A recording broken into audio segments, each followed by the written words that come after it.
The number one thing you can do to help create more freedom is having discipline.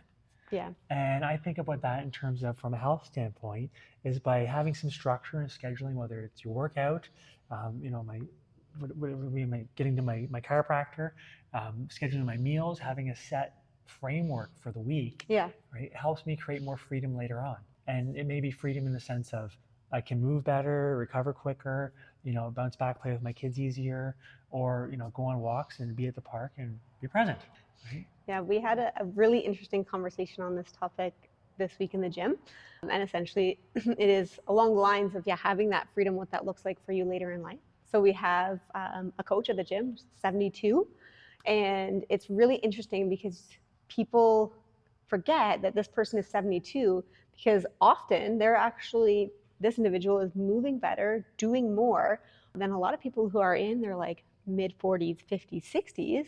And so they've maintained this quality of life by consistently being active, lifting weights, doing the right things all the way along, so that they actually have the same quality of life in their 70s that they did in like their 30s, 40s, and 50s, which is really unusual in today's society, unfortunately.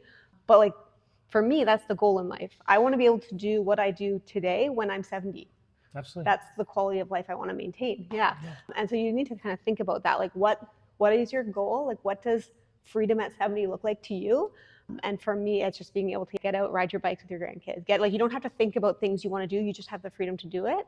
And putting the work in now when you're in your 30s, 40s, 50s is what's going to get you there. So much easier. You maintain it now. And so it's an eye opener to see that, you can do that by just putting in the work. I love it. Have the discipline now to create the freedom later on. Yeah.